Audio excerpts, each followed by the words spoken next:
Բարիքես, մինչև բացեմ պրեզենտացիան, ես ուղղակի ասեմ, որ կփոխեմ լեզուն անգլերենի, որպեսզի մեր բոլոր մասնակիցները կարողանան ինձ պատշաճ ձևով հասկանան, եւ հարցերը, եթե հայերեն կհարցնեք, հայերեն կպատասխանեմ, բայց ցանկալի է անգլերեն, որ ամեն ինչը պարզ լինի. So, I'm Nina. At the moment when I joined Philip Morris company, I was actually just a graduate of medical university, and it was a temporary solution for me. At that point, all I wanted was to raise some money to buy a dental chair and then leave. But as you can see, today I'm representing Philip Morris, so I didn't leave. I didn't leave for several reasons, and one of them because the company gave me a lot of opportunities. Opportunities to develop career, opportunities to rediscover myself, because during the 17 years while I was in the company, I actually changed 3 spheres. I started with marketing, then I went to sales, and now I'm dealing with learning and development and employee engagement projects in Caucasus and Armenia. So in those 17 years, I've seen the company changed a lot. And I changed along with the company. The most drastic changes actually appeared in the last 2 years. And the reason why the company was changing was because the world is changing. The world is changing actually exponentially. Now it's called VUCA world, which is volatile, uncertain, complex, and ambiguous. Everything is basically very unpredictable and indefinite now. So you have to be fast, you have to adapt fast, you have to act fast and transform. And that is actually what our company is doing now. It's transforming. It's transforming its product, it's transforming the relations with external world that it has, it's transforming the vision, and it is transforming as an employer. And the employee themselves have to transform. Any transformation does require many new traits. First of all, it's new energy, new ideas, fresh blood, what we call it. It also requires challenging the standard norms which have been developed in the company for years, and people take it as granted. And it requires digital savvy as well. So most of people here in the audience are HRs, and they know that all these traits basically represent Generation Z. So people of Generation Z, they are true digital natives because they start changing the TV channels by remote control or play online games even before they say mama. Or they ask a lot of questions, they never take things as granted, and they can speak up. Those are guys full of energy, passionate to do new things, do things differently, which haven't done before.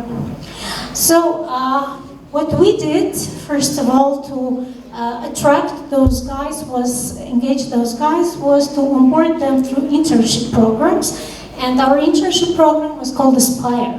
So we started it some 4 years ago, and I have to admit that for the first 2 years, we did a lot of mistakes. But we learned on those failures, we leveraged on those learnings and improved from year to year the program. So one of the mistakes that we did, I actually will tell you the stories. We would do communication session and go to universities to present the project to students of 3rd, 4th, 5th, and 6th years. So the program is actually designed for the last years of universities, bachelors and masters. So we would have almost empty auditoriums, or even few people would show up, or even zero. So basically, due to that, we could collect very few applicants as a result of program, like 20 or 50 applications per year. And we could choose the best of the available and not the best of the best as we needed.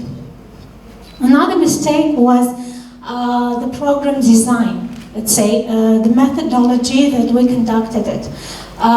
For first year, we had positions only in sales, and we would take on board people only for sales positions. So for first years, we had 2 ladies and 2 guys. And one of the ladies, after 2 weeks of internship, came and said, guys, with all respect to you and your company, I want to quit. Because these are not the skills which I will need in my career. Yes, I'm an economist, and I want to continue with my background, let's say, educational background, and I really don't want to lose this time. So fortunately, at that point, we had a vacancy in procurement department. It was not a vacancy, they needed additional help. And they said, okay, this person can join us and until the end of internship.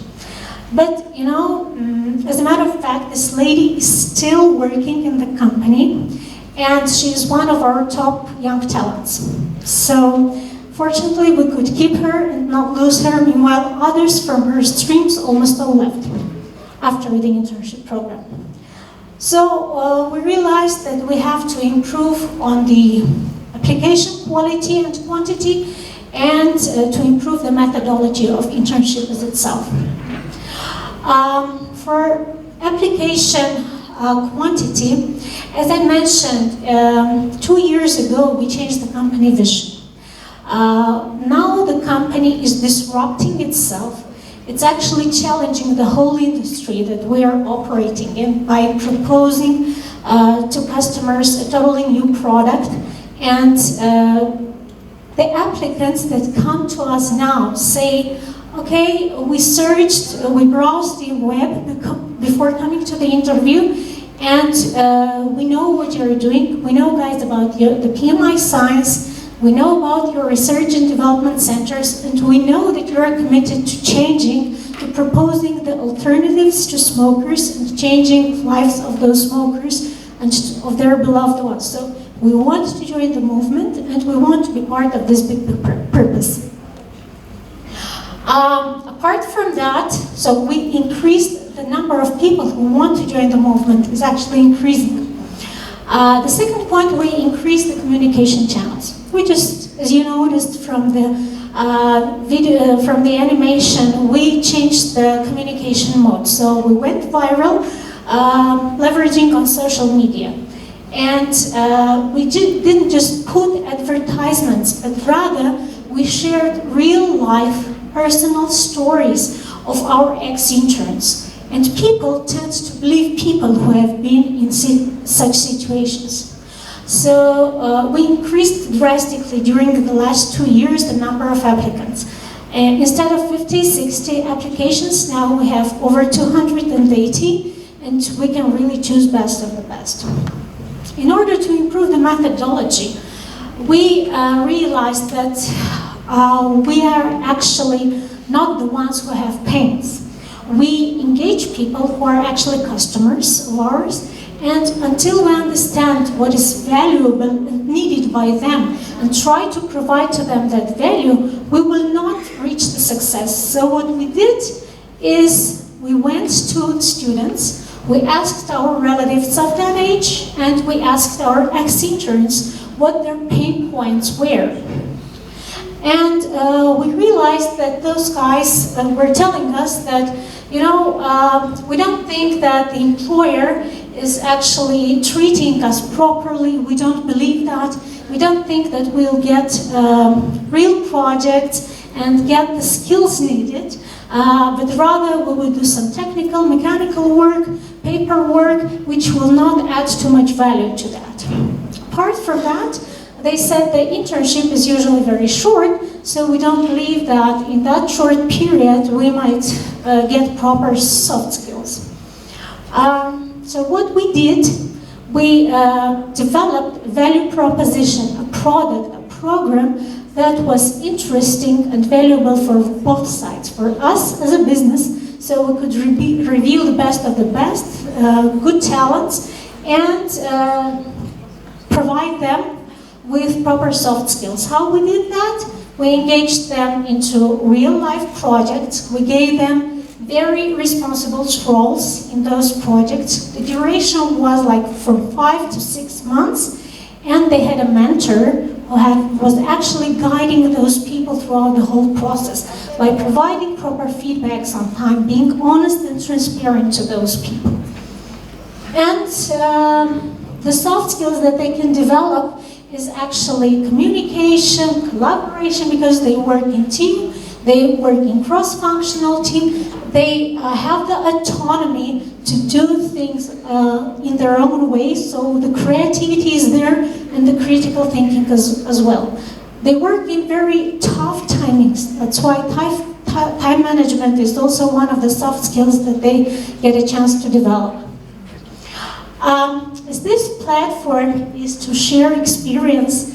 What I can say, just to summarize all this long story and cut it short, is first of all, guys, show the big purpose to this young generation, because they want to be motivated and see how their efforts actually impact the society. Secondly, give them the real projects and give them the roles that they can deliver, and to develop the proper skills that they will need in the future as your employees or employees of any other Armenian company. And be committed. Don't just leave them. If you took the responsibility of onboarding those guys, be with them during that time, guide them, and provide them with honest feedbacks. So the results are obvious. We have a very generation balanced team, and all the generations like X, Y, Z are collaborating in the company, and that collaboration is very resultful. 75% of ex-interns employed in our company don't pay attention to the number of people. It's actually 11, but this photo session was done with less people. And we have a lot of success stories, just a few of them are here. Like people who have worked for the company, started as interns, and then continue join the company for on constant basis, 2 years in the company. They had several promotions, cross-functional moves, and even cross-country moves. But by the way, this lady is now in Ukraine on STA, and she's coming back to Armenia to share the experience she got there for short-term assignment. So, as an employer, and especially as Armenians, we're proud that we didn't let these guys leave somewhere else from Armenia and search for better future somewhere else. They are sustained here. So I do encourage all the HRs, people who relate to recruitment processes or impact the recruitment processes in their companies, give these guys a chance, because they are the ones who will make difference for your businesses, and they are the ones who will build the future of Armenia. Thank you.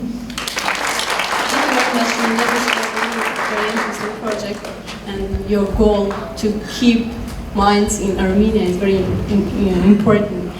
So if we have some questions, actually I was reminded that we are short of time, so we can have some questions.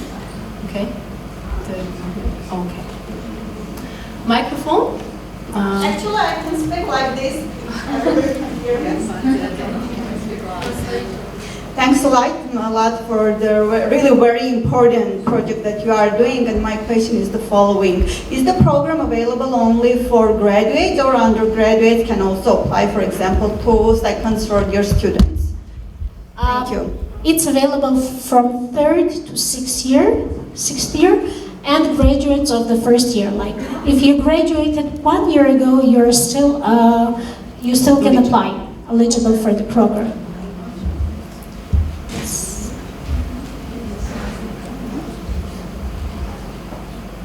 Thank you for the presentation. I think together we develop our youngsters in Armenia. And my question is, do you have some specific retention program if you see some talented interns in the company, and whether you add them into the pipeline pool or not? Thank you for your question. I'll probably answer as you did, because we have that experience. I can say for sure, I have to admit that pipelines don't work really well. If you sustain people at that moment, you keep them. Otherwise, they go, they find another job, and you never can bring them back. So if we find real talented people, we try to keep them. We create vacancies either in that department where they gained the skills or in any other department. How do you measure their talents? If they're really talented, what is the measurement methodology? It's first of all the performance that they showed during the program. So they have certain KPIs set at the beginning of the project. As I mentioned, they have the role in that project and they have a mentor. So it's how they delivered on the KPIs and the feedbacks of their mentors. And they also have different various occasions for exposure in front of senior management, especially with the final presentation that they do. So it's like 3 opinions, at least, that we can sum up in order to measure the performance. Thank you very much. If we don't have more questions, we can invite already our next nominee. Thank you very much, Nina. Thank you.